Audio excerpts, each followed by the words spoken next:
we want to figure out, are we using our time wisely? Are we working on our business? Are we working in the business? Are we the time that we're using? Are we effectively growing our business? This is Don't Fear Grit with Rob Taormina. Marketing strategies and advertising technologies to help you build a better business.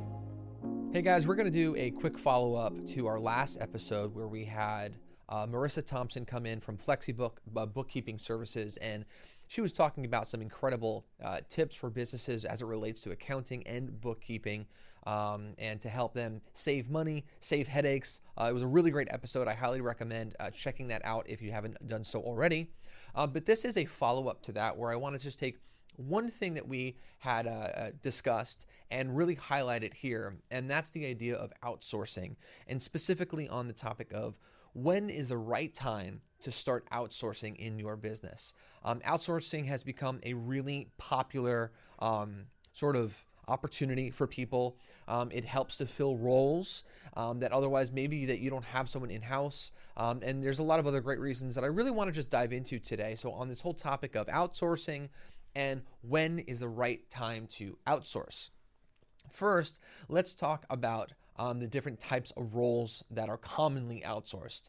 One, the obvious, because this is a follow-up to our previous episode, is accounting and bookkeeping. Is not every business has the luxury of having an in-house bookkeeper and an in-house accountant. And so that's an area that they outsource. They'll have their a separate accountant or a separate third-party individual or company that handles all of their bookkeeping. So that's one type of a role that is outsourced. Another role that is outsourced is marketing. Is instead of having an in-house marketing director, they hire agencies to handle various marketing roles, and that's another area that you can outsource. And the list runs down. You can outsource a lot of things these days. Call centers. Instead of having a secretary, you can have every call rerouted to an intake center, a call center. So as technology becomes more advanced, and this whole idea of globalization is we are able to outsource a lot of the roles. So the question is, since we are able to outsource a lot of these roles, what is the right role for your business to outsource, and when is the right time to outsource?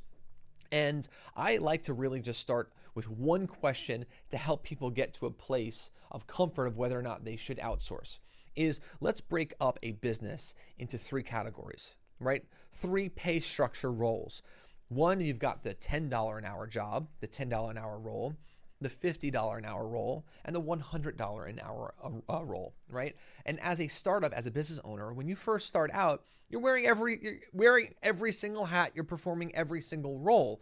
But as your business begins to scale, progress, and do better, what you want to start doing is filling in the lower roles first and only focusing on the higher end roles. So once you start getting a little bit more established, infrastructure can take on the $10 an hour roles, freeing you to do the $50 and the $100 an hour roles, so on and so forth.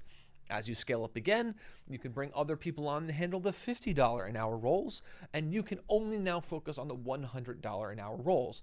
This is a great starting point to determine when to hire and when to start outsourcing is time. Time is the most valuable commodity, and it's going to govern our decisions. So what we want to do is we want to figure out, are we using our time wisely? Are we working on our business? Are we working in the business? Are we the time that we're using? Are we effectively growing our business? So it's going to get to a place where you, as a business owner, as an entrepreneur, as a brand ambassador, even what you need to start doing is focusing on the higher level items, because that's going to enable you to scale faster and more efficient. So that's a great indication that you need to start outsourcing maybe some of the lower end roles, maybe that $10 an hour role. Identify what they are, and now we can start filling them in.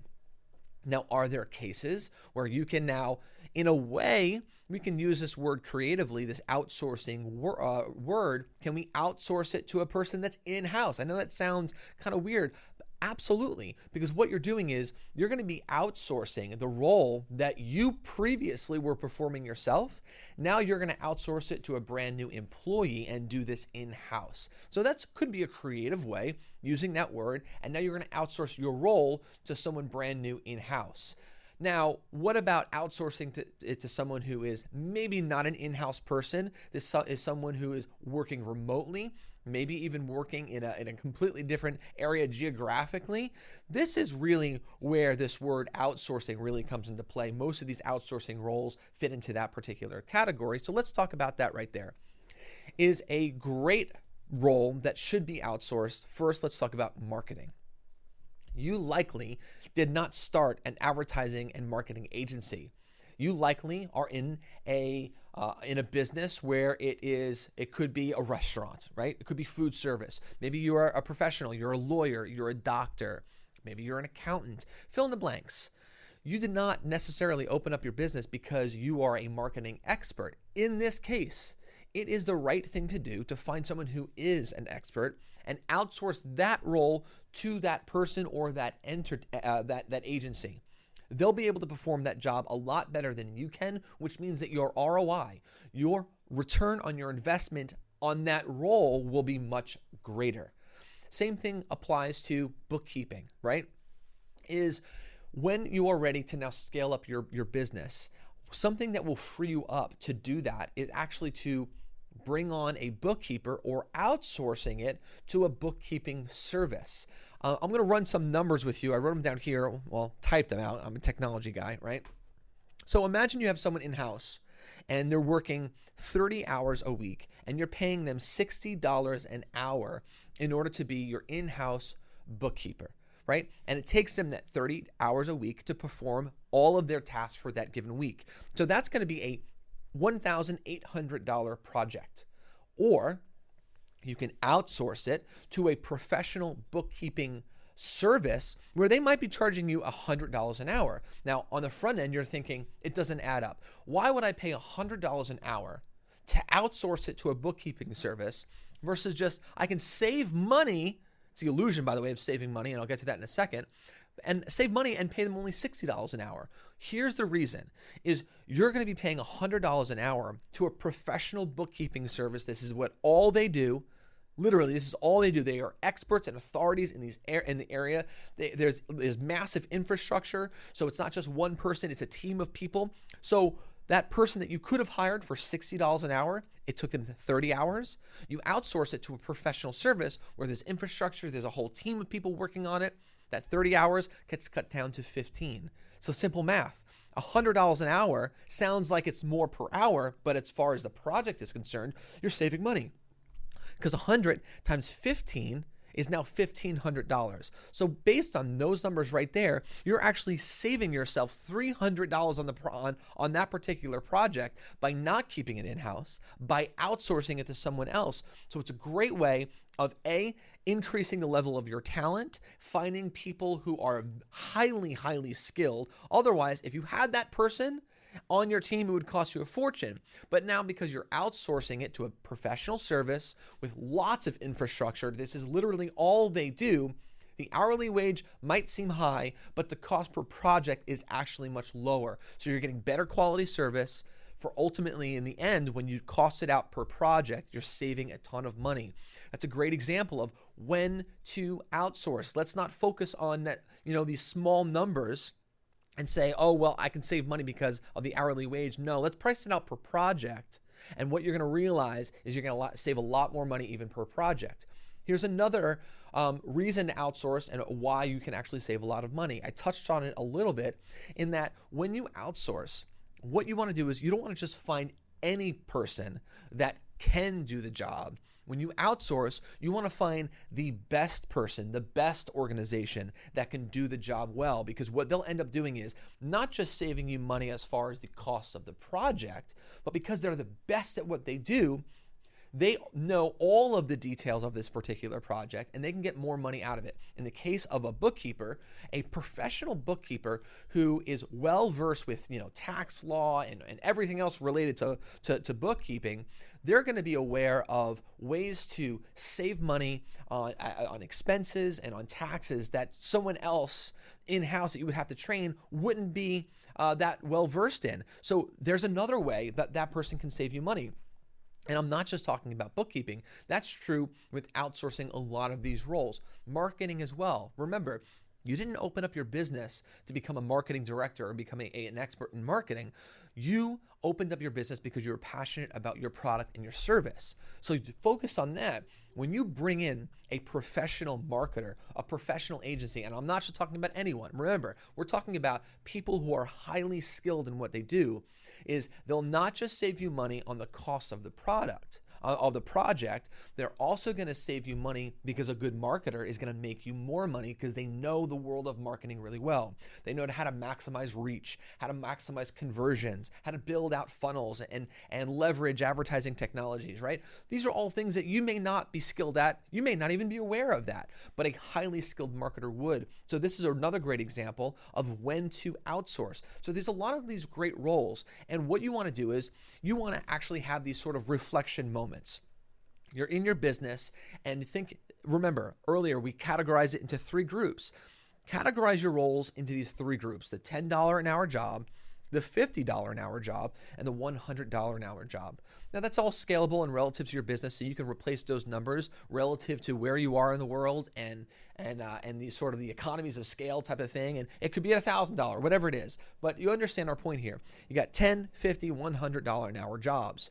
And what you want to do as you're growing, in order to grow, you're going to have to free yourself up from the lower end jobs, right? As a business owner, you should not be working on a $10 an hour job. Your time is going to be worth more and more as you continue to grow your business. So you need to scale your own life and your own role as well, which means that role needs to be replaced. It's either you're going to outsource it in-house, which is fine. That's one way we can creatively use this role. You can outsource it to someone in-house, allow them to take on this role. Now you can nurture them through that entire process, but you don't want to micromanage, let them do that role. Because if you're micromanaging, you might just try to do it yourself, right?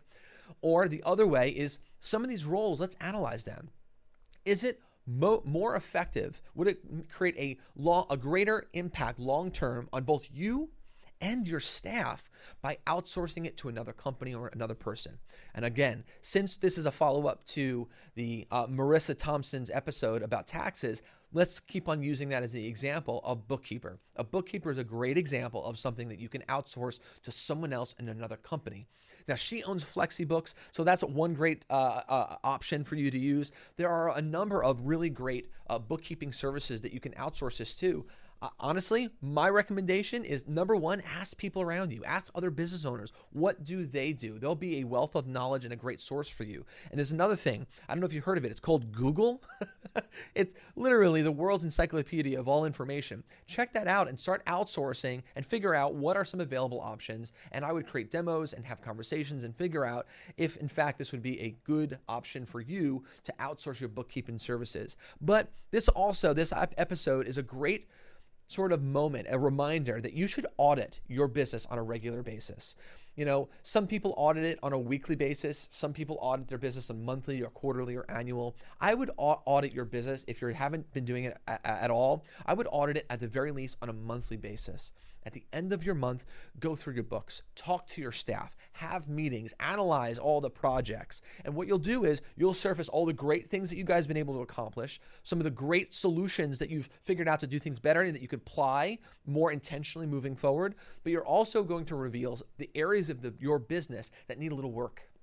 And sometimes the answer to that particular challenge could be outsourcing. It's a really great tool and it'll help you scale. And remember, outsourcing is not necessarily just finding someone in another country or another territory to handle the role. There's creative ways that we could use this word outsourcing. It really could just boil down to outsourcing a role that you had as the business owner to a brand new person who you can delegate that to. And that'll really free you up to be able to grow your business even more. Outsourcing is a great tool, and it literally is one of the things that all businesses have in common that are successful.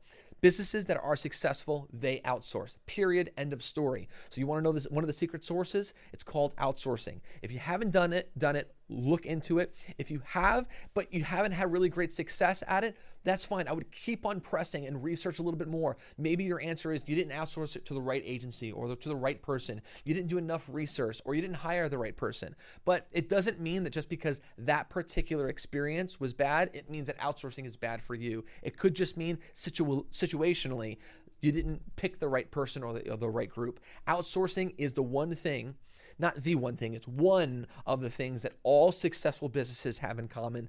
Every successful business outsources a level of their work, a level of their roles to other people. I would highly recommend looking into it. And if you need some help with outsourcing, I've outsourced a lot of roles for my companies. In fact, I have a lot of employees that are in-house. I have a lot of staffers that are remote. I have staffers that work for me full-time in other countries as well. So I've got some experience with outsourcing, and I'd be happy to talk one-on-one. You guys can find me online. You can private message me or DM me anytime, any questions as it relates to outsourcing. Again, I'm Rob Taormina, so you can find me. I'm literally everywhere. You guys can find me someplace. But this is Don't Fear Grit. Definitely, let's continue to grow this community together. Really excited about this community. We're actually growing out. We're taking some of the audience and they're having these really great conversations in some of these private groups. If you guys would like to get access to some of these private groups where our audience is now taking these topics that we're talking about on the show and we're pulling them off the show and having these really great live conversations online, we'd be happy to actually have you guys join that community as well, and we can have this conversation continue on. It's really exciting stuff. Don't forget to like, comment, subscribe, do all these great things because this community is about you guys and we're going to grow it together. We believe that the tide rises for all ships, and so if we contribute to the pot together, we all become successful together. So remember, guys, don't fear the process and don't fear grit. All right, we'll see you next time. Take care, guys.